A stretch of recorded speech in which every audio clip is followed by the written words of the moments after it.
She did not expect the old woman to grab her hand that hard. 1 second she was standing by the bedroom window, pretending to look at the garden, pretending to be calm, pretending to be someone she absolutely was not. The next second, a thin, pale hand shot out from under the white blanket and locked around her wrist like a door closing. She turned. The old woman was staring at her. Not at the ceiling, not past her, at her, directly, like she was reading every single word written on the inside of her chest. The room was completely silent, and then the old woman opened her mouth, and in a voice so quiet it was almost nothing, she said 3 words that turned the entire weekend into something that could never be undone. She said, "I know." And that was the exact moment Cole Whitmore walked through the bedroom door. He stopped moving. His hand was still on the door frame. His face, which was almost always locked and unreadable, went completely blank.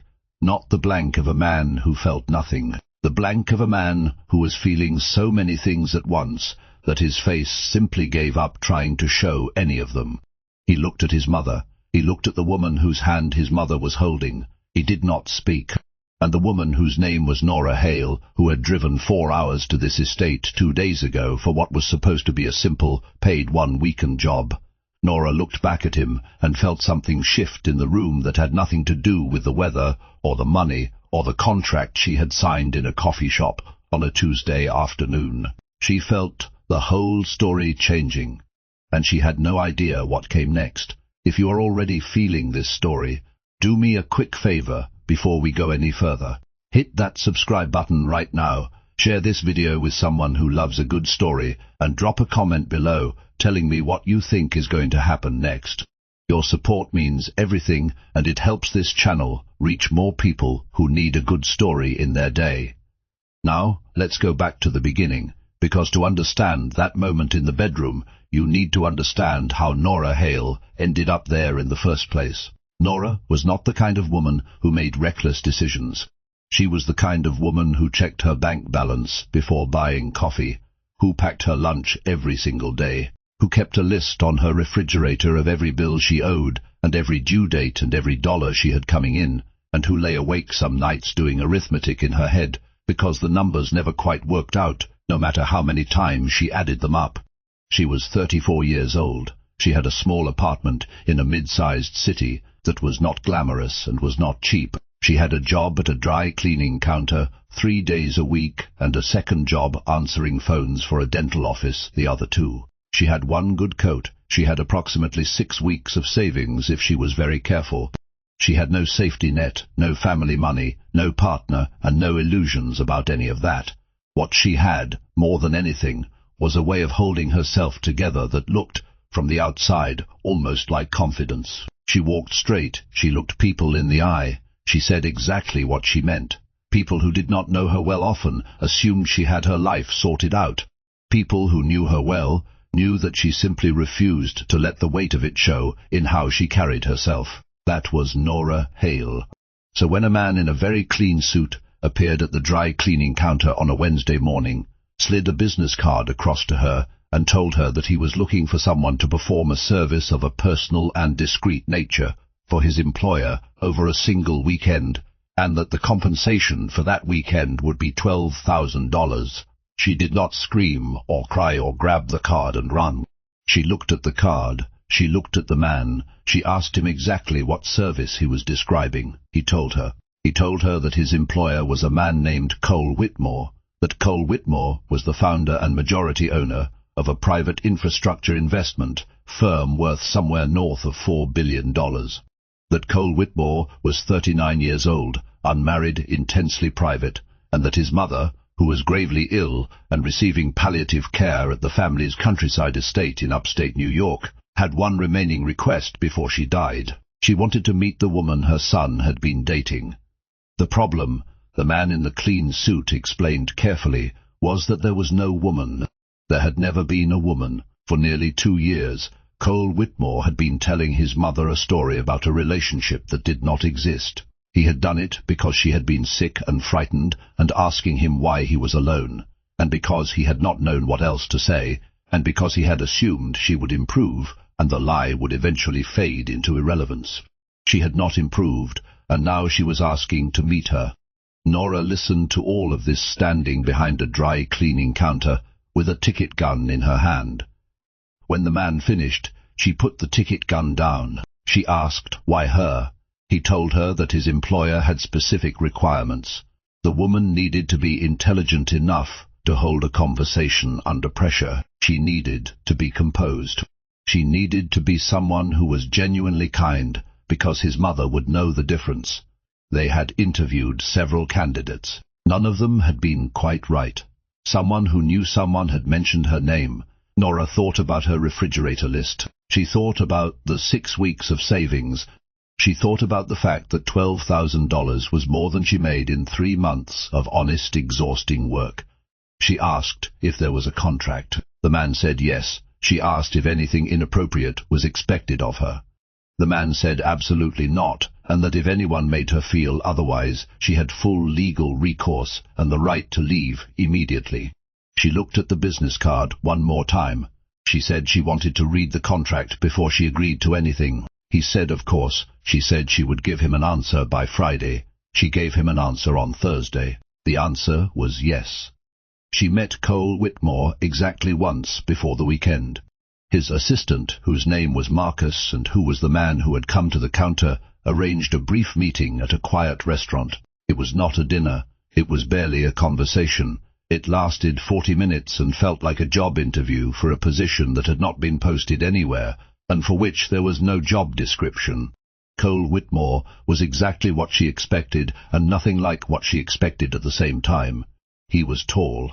He was well dressed, in the way that very wealthy men sometimes are, where the clothes are so perfectly fitted and so quietly expensive that they stop looking like clothes and start looking like architecture. He had dark hair that was just starting to go grey at the temples and blue eyes that were sharp and careful and gave nothing away. He shook her hand. He thanked her for coming. He sat across from her and laid out the situation with the precision of a man presenting a business case. His mother's name was Margaret. She was 71. She had been battling a degenerative illness for 2.5 years. She was not in pain. She was, however, declining. The doctors had indicated she likely had between 6 weeks and 3 months remaining. Nora did not flinch at this. She kept her eyes on him and her hands still on the table, and she listened. He continued. His mother had been asking about the relationship for months. He had told her the woman's name was Nora. He had not described her in great detail, which meant Nora would not have to untangle too many invented specifics. He would brief her on the broad strokes of the story he had constructed. She would need to know where they supposedly met, how long they had supposedly been together, a handful of details about their supposed relationship that his mother might ask about. His mother was sharp, he said. She had always been sharp, even now. He said this not as a warning but as a fact, the way a person states weather conditions before a drive. Nora asked him why he had not just told his mother the truth. He was quiet for a moment, just a moment, and in that moment something moved behind his eyes that she could not quite name, and that disappeared before she could look at it properly. He said that his mother had enough to carry. She did not need to carry his failures on top of everything else. Nora wanted to ask what failures he was referring to. She did not ask. She understood instinctively that this was a door that was not open to her. She said she understood. He nodded. He told her the weekend would run from Friday evening through Sunday afternoon. She would have her own room. She would be treated with respect. She was not to discuss the arrangement with anyone, ever, under any terms. The contract covered this. She said she had read the contract. He said good. She asked if there was anything else he needed from her. He looked at her in a way that was very brief and very direct, and somehow felt like more of a look than it should have. He said no. She said she would see him Friday. He thanked her again. He left first. She sat for a moment after he was gone, looking at the water glass he had barely touched, and thought that this man was one of the loneliest people she had ever been in the same room with, and that he did not know it. The estate was not what she had imagined. She had imagined something cold and grand and intimidating. What she found instead was a house that was very large and very old and somehow deeply warm despite its size, the way certain houses are when they have been full of life for a long time and the walls have absorbed it. It was late afternoon when she arrived. The light was gold and low, and fell through the tall windows in long rectangles across hardwood floors. There were books everywhere. There were framed photographs on almost every surface, the kind that accumulate over a lifetime rather than being arranged for effect. There were flowers in vases that looked like someone had picked them recently and with care. Marcus showed her to her room. Cole was on a call and would join her for dinner. She had 2 hours. She unpacked her bag, which she had packed and repacked 3 times, because she did not own the right clothes for a place like this, and had finally borrowed 2 dresses from a colleague, and bought 1 blouse on clearance that she hoped looked more expensive than it was. She hung everything up carefully. She sat on the edge of the bed, which was the softest bed she had ever sat on. She took several slow breaths. She reminded herself what this was. It was a job. It was a weekend. It was $12,000. It was simple. She almost convinced herself. Dinner was in a small dining room off the main hall. Cole was already seated when she came downstairs. He stood when she entered, which she had not expected, and for a half-second she did not know where to look. There was no awkwardness from him. He was composed and civil, and asked her about her drive, and whether her room was comfortable, and whether she had any dietary restrictions. She answered each question. She asked about the property. He told her it had been in his family for 3 generations. His mother had grown up nearby. His father had bought the estate as a wedding gift, which had apparently horrified and delighted her mother equally. He said this without smiling, but with a tone that suggested it was a memory he was at least not unhappy to carry. She said it sounded like a good story. He said his mother told it better than he did, and then there was a sound in the hallway, soft footsteps and the quiet creak of a door, and Margaret Whitmore appeared. She was small. That was the first thing. Nora had expected something formidable, and in a way Margaret was formidable, but not in size. She moved slowly with a cane, and she wore a pale blue cardigan over a white blouse, and her white hair was neatly set, and her eyes were the same blue as her son's, except that they were warm where his were careful. She looked at Nora for one long moment, and then she smiled, and the smile was so genuine and so immediate and so full of something that looked almost like relief that Nora felt the professional distance she had built around herself all day flicker like a candle in a draught. She crossed the room slowly and took Nora's hands in both of hers and said that she was so happy. She said she had waited a long time to meet her. She said she hoped the drive wasn't too awful and that Marcus hadn't been too stiff about the whole thing, because Marcus was a good man, but sometimes he forgot that real life was not a board meeting. Nora laughed. It was a real laugh. She had not planned it. Cole watched from across the room with an expression she could not read. Dinner lasted 2 hours.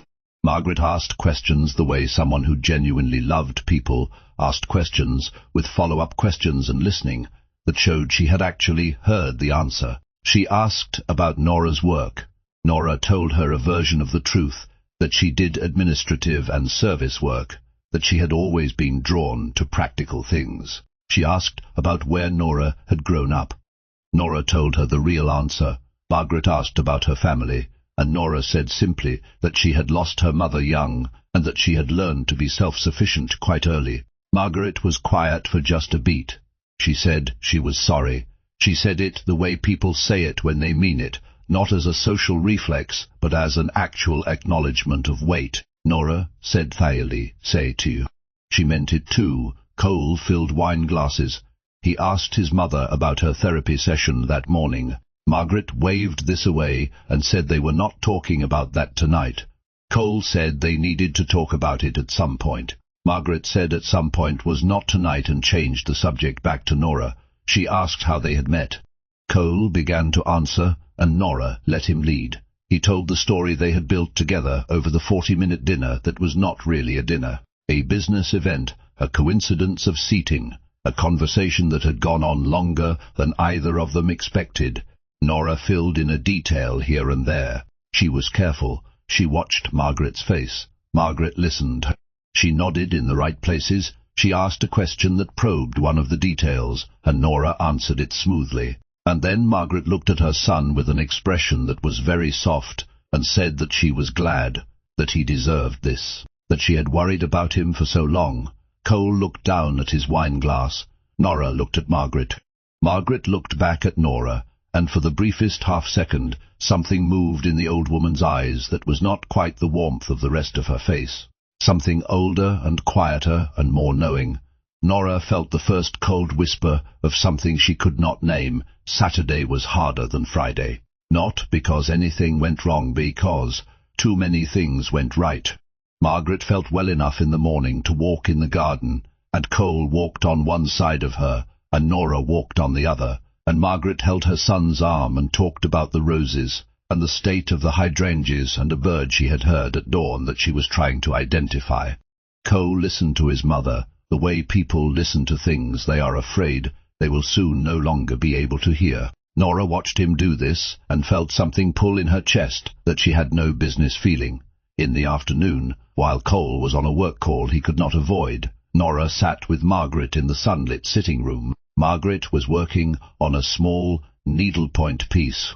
Nora had offered to read to her from one of the books on the shelf, and Margaret had selected one and handed it over and settled back with her needlepoint, like this was the most natural thing in the world. Nora read for almost an hour. Margaret listened and worked, and occasionally made a small sound of appreciation at a particular line.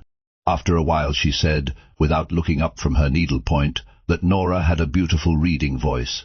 She said that Cole used to read to her when he was a boy. She said he had been such a serious, intense child, always reading, always thinking about 3 things at once, and that she had sometimes worried about whether all that thinking left enough room for feeling. Nora asked if she still worried about that. Margaret was quiet for a moment. She said not as much as she used to. She said she thought perhaps Cole had simply learned to keep his feelings in a room that most people never got access to. She said that was both a protection and a loneliness, and that she hoped, she paused on the word hoped. She hoped that was changing. She looked at Nora when she said it. Nora kept her expression calm and her voice steady, and said she thought Cole was more feeling than he let people see. Margaret said yes, she said she knew that. And then she smiled at her needlepoint and said nothing more. That night, after Margaret had gone to bed early, and the estate was very quiet, Nora stood at the kitchen counter, drinking a glass of water when Cole came in. He was still in his work clothes, his jacket off, his sleeves rolled up, and he looked for the first time like a man who was tired in a way that had nothing to do with the hour. He said his mother had told him it was a good day. Nora said she was glad. He said his mother did not often say that about days anymore. There was a silence that was not uncomfortable, which surprised her. She asked if he wanted water.